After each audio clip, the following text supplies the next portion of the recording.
बिस्मिल्लाहिर्रहमानिर्रहीम। नाज़रीन अस्सलाम वालेकुम, मैं हूं इमरान वसीम।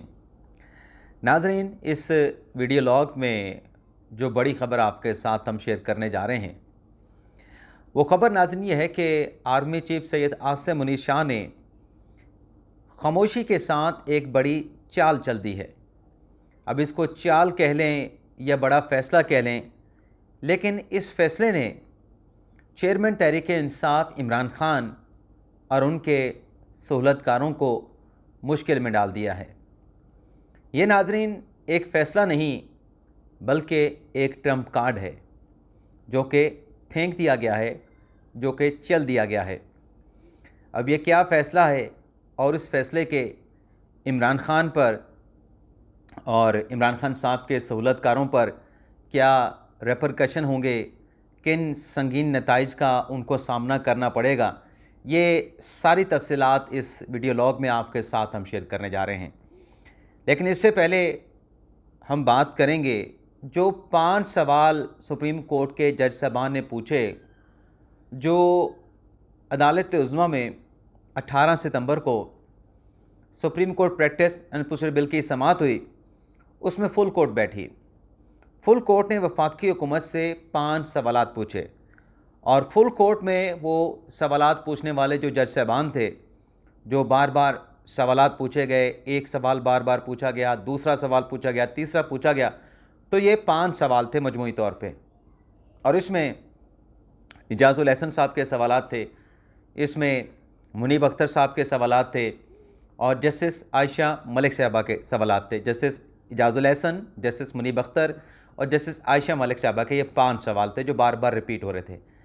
आज इस सिलसिले में वफाकी हुकूमत ने उन 5 सवालों का जवाब जो है वो सुप्रीम कोर्ट में जमा करवा दिया है।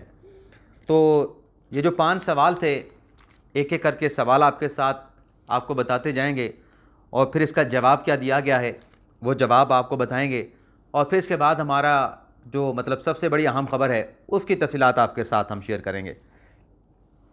एक नाज़रीन सवाल ये पूछा गया कि अगर ये कानून प्रैक्टिस एंड प्रोसीजर बरकरार रहता है तो 13 अप्रैल जब इस कानून के ख़िलाफ़ हुक्म इम्तना दिया गया, 13 अप्रैल से लेके आज तक ये जो चंद महीने हैं, अप्रैल, मई, जून, जुलाई, अगस्त, सितंबर, तो अक्टूबर भी आ रहा है, तो इस पीरियड में जो फ़ैसले सुप्रीम कोर्ट ने दिए, ख़ास तौर पे आर्टिकल 184(3) के, उन फ़ैसलों का क्या बनेगा।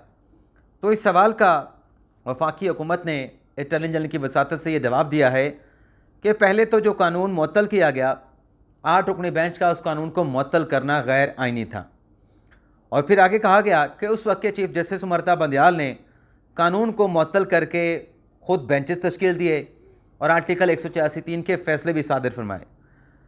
वफाकी हुकूमत जवाब में कहती है चूँकि बहुत सारे फ़ैसले हो चुके हैं, आर्टिकल 184(3) के हो चुके हैं, 188 के हो चुके हैं, 185(3) के हो चुके हैं, तो इन तमाम फ़ैसलों को पास्ट एंड क्लोज ट्रांजैक्शन समझते हुए इनको तहफ़्फ़ुज़ दे दी जाए, इनको प्रोटेक्ट कर दिया जाए। और साथ में ये कहा गया है कि जब ये फ़ैसले प्रोटेक्ट हो जाएंगे उसके बाद कानून अगर बरकरार रहता है तो फिर जितने नए केसेस आएंगे उनका फ़ैसला, उनके बेंचेस, उनको समाअत के लिए मुकर्रर करना, वो फिर प्रैक्टिस एंड प्रोसीजर बिल के मुताबिक उन चीज़ों को डील किया जाएगा। तो ये जवाब वफाकी हुकूमत ने दिया है। दूसरा सवाल, क्या आम कानून साजी से जो आर्टिकल 184(3) में राइट ऑफ अपील दिया गया है, क्या ये दिया जा सकता है।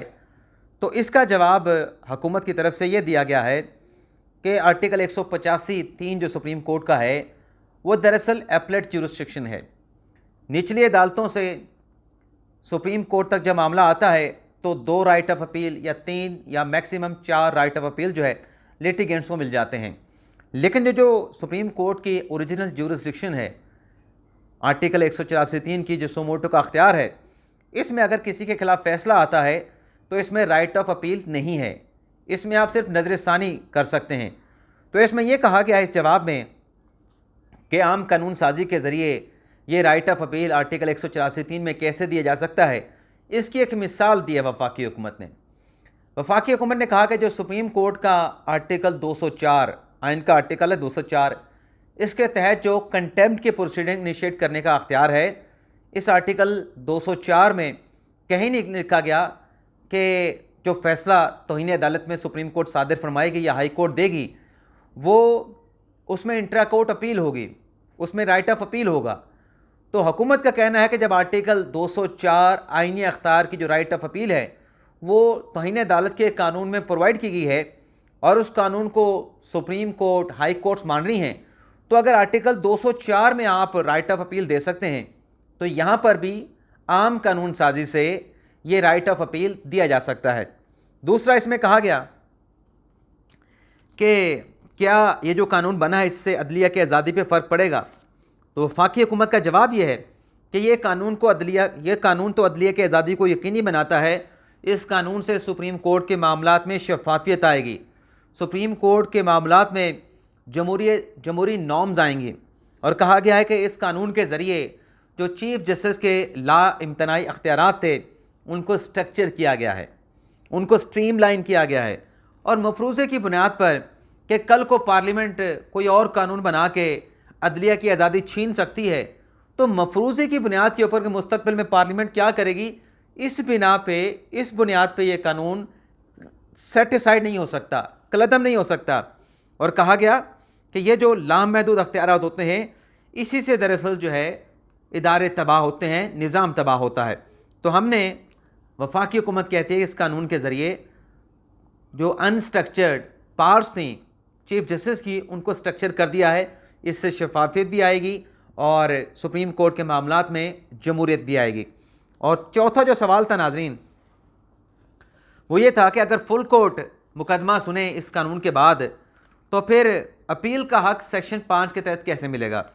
तो इसका टेक्निकल जवाब दिया है वफाकी हुकूमत ने कि कानून महज इस बुनियाद पे कलअदम नहीं हो सकता कि अगर फुल कोर्ट केस सुनेगी तो राइट ऑफ अपील के लिए फिर जज साहबान कहाँ से आएंगे।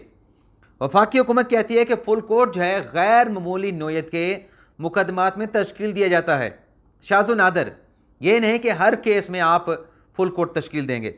वफाकी हुकूमत कहती है कि जो मास्टर ऑफ रोस्टर की टर्म इस्तेमाल की गई ये कोई हतमी कोई कानून नहीं था, ये इंडियन अदलिया से एक टर्म जो है वो उधार मुस्तार ली गई है।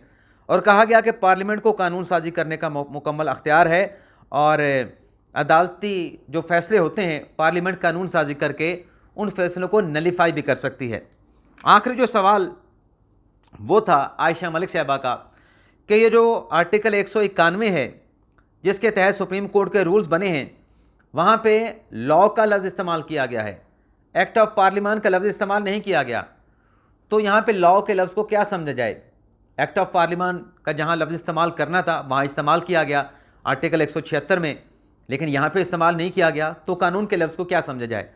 तो इसका बड़ा टेक्निकल नोयत का जवाब वफाकी हुकूमत ने दिया है और उसका खुलासा ये है कि जो कौमी असम्बली का कानून साजी करने का अख्तियार है जो आर्टिकल 141 में लिखा गया है और जो सूबाई असम्बलियों का कानून साजी करने का अख्तियार है जो कि आर्टिकल 142 में लिखा गया है, वहाँ पे कानून के लिए एक्ट ऑफ पार्लियामेंट का लफ्ज़ नहीं बल्कि लॉ का लफ्ज़ इस्तेमाल किया गया है।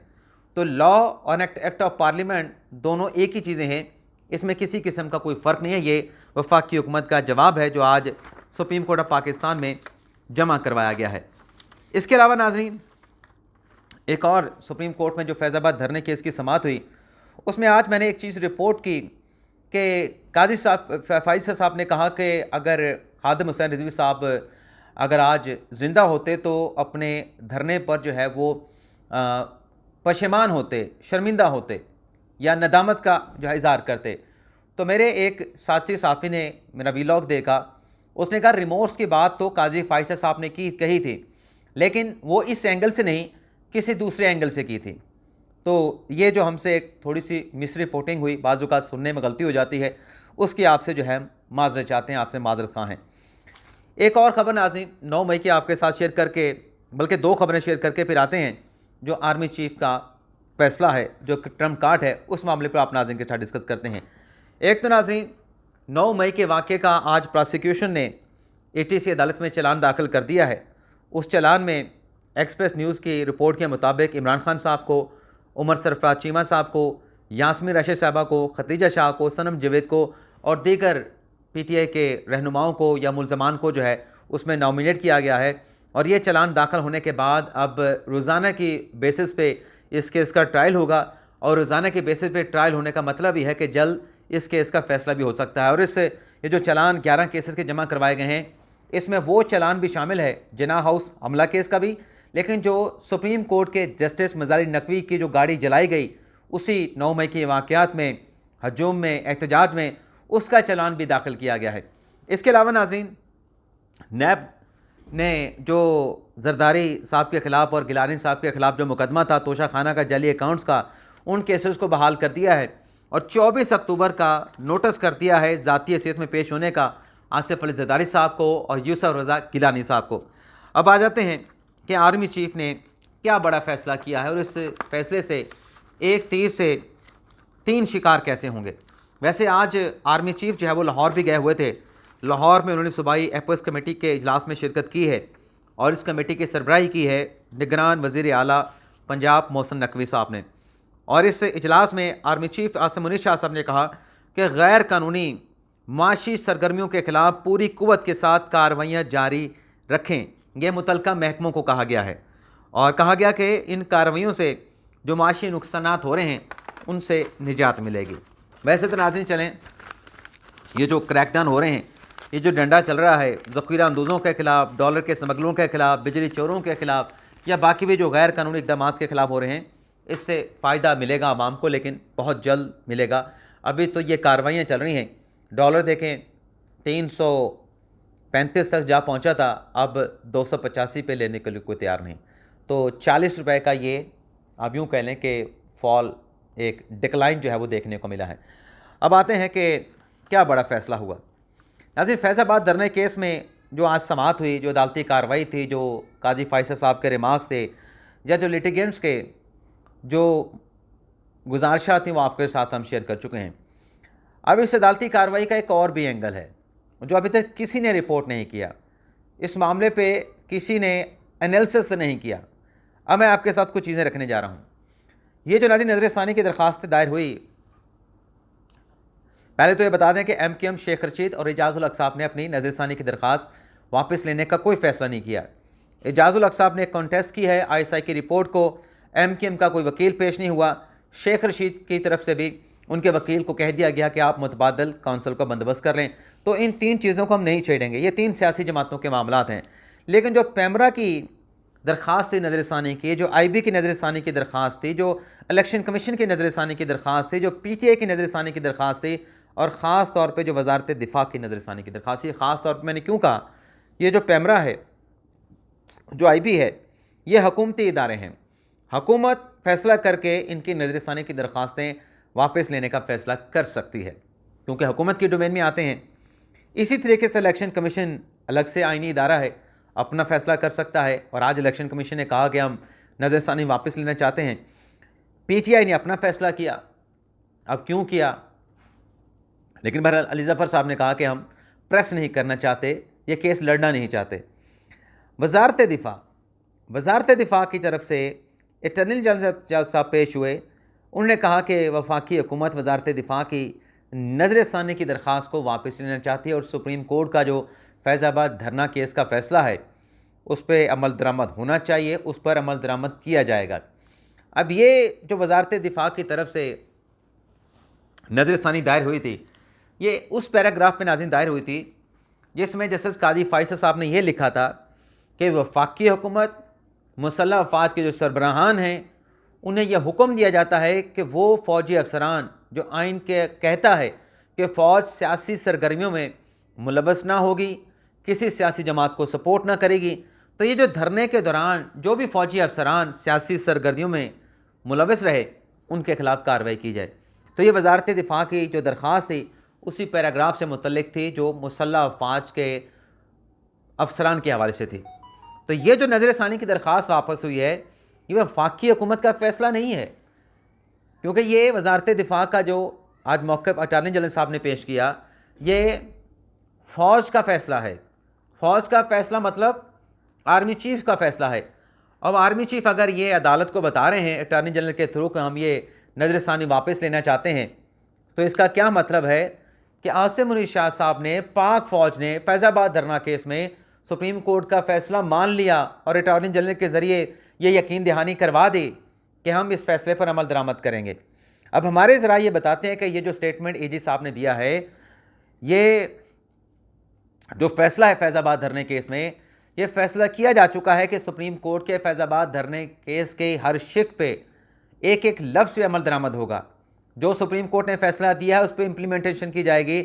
और ये भी ज़रा ये बताते हैं कि मुतलका स्टेक होल्डर्स को, मुतलका इदारों को कह दिया गया है कि सुप्रीम कोर्ट के फैसले पर अमल दरामद किया जाए। और ये भी ज़रा दावा कर रहे हैं कि किसी न किसी हद तक फैसले पर अमल दरामद भी शुरू कर दिया गया है। और ये एजाज़ सैयद साहब भी रिपोर्ट करें जो आपके साथ हम खबर शेयर कर रहे हैं। अब इसमें नाज़रीन आप ये देखें कि ये जो IB की नज़रसानी की दरख्वास्त थी, इलेक्शन कमीशन की थी, PTI की थी, वज़ारत दिफा की थी, पैमरा की थी, IB की थी, आज ये नज़रसानी की दरख्वास्तें वापस लेना चाहते हैं। आज ये नज़रसानी की दरख्वास्तें वापस लेना चाहते हैं। क्यों वापस लेना चाहते हैं? अदालत में बार बार सवाल हुआ। नाज़रीन, इससे ये एक चीज़ जो समझ आती है वो ये है कि जब माजी में 4 साल पहले ये नज़रसानी की दरख्वास्तें दायर हुई तो उस वक्त इनके पीछे कोई था। जैसे काजी फैसल साहब ने सवाल पूछा, भी सच बोलो, सच बोलने से आप आज़ाद हो जाओगे, आप किसी उलझन, किसी टेंशन का शिकार नहीं रहेंगे, आप जहनी बोझ के नीचे दबे नहीं रहेंगे, आप बताएं सच क्या है। लेकिन सच नहीं बताया गया। लेकिन ये चीज़ नज़र आ रही है कि कोई ऐसी सपोर्ट थी, कोई ऐसा हाथ था खुफिया जिसके कहने पे ये नज़रसानी की दरख्वास्तें दायर हुई।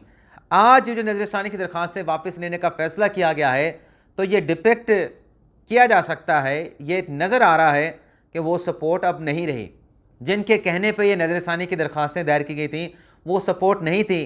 तो आज ये फ़ैसला किया गया है, इदारे की तरफ से सुप्रीम कोर्ट को कह दिया गया है कि हम फैज़ाबाद धरने के केस के फैसले पर अमल दरामद करेंगे। 2 माह का वक्त मांगा गया, अदालत ने बेशक इस्तदा मुस्तरद कर दी, लेकिन यकीन दहानी अदालत को करवा दी गई है कि इस फैसले पर अमल दरामद करेंगे। अब इस फैसले के ऊपर अगर अमल दरामद होता है, PTI को क्या नुकसान पहुँचेगा, इमरान खान साहब को क्या नुकसान पहुँचेगा और खान साहब के सहूलतकारों को क्या नुकसान पहुँचेगा, अब मैं ये चीज़ें आपके सामने रख देता हूँ। ये एक प्रेमा फिशाई चीज़ें आपके साथ में शेयर करने जा रहा हूँ। एक तो नाज़रीन वो फ़ौजी अफसरान वाला पैराग्राफ हो गया जो एजी साहब ने यकीन दहानी करा दी। अब उसमें काजी साहब ने यह भी वाज़ेह तौर पे कहा है कि आप खुद देखें, फ़ौज का इदारा खुद देखे कि किन फ़ौजी अफसरान ने अपने हलफ की वर्जी करते हुए सियासी मामलात में मुदाखलत की है। हम नहीं जानते, काजी फैसल साहब ने कहा कि मुदाखलत हुई है नहीं हुई, लेकिन इस चीज़ की तहकीकात, इंक्वायरी आप खुद करवा लें। तो इसमें बज़ाहिर कुछ लोग आ सकते हैं, फैज़ हमीद साहब का नाम लिया जाता है और फ़ौजी अफसरान का नाम लिया जाता है, रिटायर्ड का, हाज़िर सर्विस का। तो एक तो ये हो गया मामला। अगर यकीन दहानी हुई है तो इसकी इंक्वायरी तो फिर होगी ना, किसी न किसी सतह पे, किसी लेवल पे होगी और उसकी रिपोर्ट आइंदा समात पे 27 अक्टूबर तक जमा करवाई जाएगी। 1 नवंबर को समात होना है। दूसरा नुक्ता जो इसमें कह दिया गया कि जो एहतजाज का हक है, जो काजी फैसल साहब ने लिख दिया है कि ये लामहदूद नहीं है। जहाँ पे आप ये राइट टू प्रोटेस्ट को एक्सरसाइज कर रहे हैं, वो जाके दूसरों के राइट को इन्फ्रेंज करता है, वहाँ पे जो आइन की वायलेशन कर रहा है, दूसरों के जो राइट है उसकी खिलाफ वर्जी कर रहा है, उनके खिलाफ प्रोसिक्यूशन हो सकती है। क्या कह रहा है सुप्रीम कोर्ट अपने फैसले में कि वो मुजाहिरीन जो सड़कों का इस्तेमाल करके दूसरों के हकूक़ के खिलाफ वर्जी करें, उनके खिलाफ प्रोसिक्यूट होना चाहिए, फौजदारी कार्रवाई होनी चाहिए। ये जो 17 नुकात हैं सुप्रीम कोर्ट के फैज़ाबाद धरने केस के, उसके इम्प्लीकेशन क्या हो सकती हैं, मैं वो आपके साथ शेयर कर रहा हूँ। तो तहरीक इंसाफ तो धरना दे के बैठ जाती है, रास्ते बंद कर देती है, आने जाने वाले लोगों की जो आज़ादाना नकलो हरकत है, लोगों का कॉन्स्टिट्यूशनल राइट है, आप प्रोटेस्ट करें, लेकिन प्रोटेस्ट करते हुए आप सड़कें ब्लॉक नहीं कर सकते, लोगों की जो नकलो हरकत है उसको ब्लॉक नहीं कर सकते। तो ये जो काजी फैसल साहब ने लिखा है, इससे PTI हिट होगी, PTI हर्ट होगी। PTI ने अगर आइंदा ऐसे किया उसके खिलाफ कार्रवाई हो सकती है। माजी पे क्या इफेक्ट पड़ेगा, इस हवाले से मैं कोई कमेंट नहीं करना चाहता, मेरे पास इंफॉर्मेशन नहीं। लेकिन आगे सुने, अगला जो नुकता है कि सियासी जमातें अगर इलेक्शन कमीशन के कवानीन की पैरवी ना करें, इलेक्शन कमीशन उनके खिलाफ कार्रवाई करे। सियासी जमातें अकाउंटेबल हैं, काबिल एहतसाब हैं इलेक्शन लॉज के मुताबिक इलेक्शन कमीशन के सामने, अपने सोर्स ऑफ फंड के हवाले से भी। तो इसका सबसे पहला जो टारगेट होगा या जो शिकार होगी वो पाकिस्तान तहरीक इंसाफ होगी। तहरीक इंसाफ के ख़िलाफ़ फ़ॉरेन फंडिंग का, ममनुआ फंडिंग का फ़ैसला तो आ चुका है। 2 अगस्त 2022 से अभी तक तहरीक इंसाफ ने उस केस में शोकास नोटिस का जवाब भी जमा नहीं कराया। तो जब इस फैसले पे अमल दरामद करना है, इसका मतलब यह है कि फ़ॉरेन फंडिंग वाला केस जो है, ममनुआ फंडिंग वाला, अब वो चलेगा और फैसला भी होगा। फैसला क्या होगा लेकिन ये तो खुदा जानता है, लेकिन उसमें PTI फरीक है, उनके ऊपर इल्ज़ामात हैं, तो ये भी चीज़ तहरीक इंसाफ को फेस करना पड़ेगी। अगली बात नाज़रीन, हाँ जी, मैं चीज़ें नुक्ते आपके सामने रखूँगा। हाँ जी, एक शख्स जो फतवा दे और उससे दूसरे को नुकसान पहुँचे, तो उनके खिलाफ भी, जो इस किस्म के फतवा देते हैं, जिनके पास फतवा देने का अख्तियार नहीं, उनके खिलाफ भी फौजदारी कार्रवाई होनी चाहिए। किसके तहत? इंसदाद दहशतगर्दी के कानून के तहत। तो आप मजहबी जो टच देते हैं, लोगों के जज्बात को भार के दूसरों के खिलाफ करते हैं, उकसाते हैं, भड़काते हैं नफ़रत अंगेज़ मजहबी तकरीरों से, वो भी आप नहीं कर पाएंगे। जो भी करेगा वो इसका नुकसानदेह होगा। आगे सुने, पैमरा को TV चैनल के खिलाफ ये जो इंसाइट करने वाली तकरीरें चलाई जाती हैं, प्रोवोक करने वाली, वो अगर चलाई जाती हैं, TV चैनल के खिलाफ कार्रवाई का जो है वो अख्तियार दे दिया गया है। और अगला नुकता बड़ा अहम है PTI के हवाले से, ख़ास तौर पे वो जिन्होंने मोबाइल फ़ोन से पैगामात भेजे, लोगों को उकसाया, जुर्म के लिए इकट्ठा किया, उनके खिलाफ इलेक्ट्रॉनिक क्राइम एक्ट के तहत कार्रवाई की जाए। अब ये फैज़ाबाद धरने से मुतल्लिक है, क्योंकि इल्ज़ाम ये है, जो सुप्रीम कोर्ट ने डायरेक्शन दे दी है कि PTI के उलमा विंग की जानिब से लोगों को इंसाइट करने वाले, प्रोवोक करने वाले मैसेज किए गए उस वक्त के धरने के हवाले से, जिस चीज़ को बुनियाद बना के धरने देने आए थे। तो ये भी कार्रवाई PTI के लोगों के खिलाफ जाएगी। इसके अलावा नाज़रीन, एजेंसियां मॉनिटर करें कि मुल्क की जो टेरिटोरियल सिक्योरिटी है उसको कौन अंडरमाइन करता है, अवाम की सिक्योरिटी को कौन अंडरमाइन करता है, उनको मॉनिटर करके उनके खिलाफ कार्रवाई की जाए और इस सिलसिले में कानून साजी करके एक मैकेनिज़्म जो है बनाया जाए।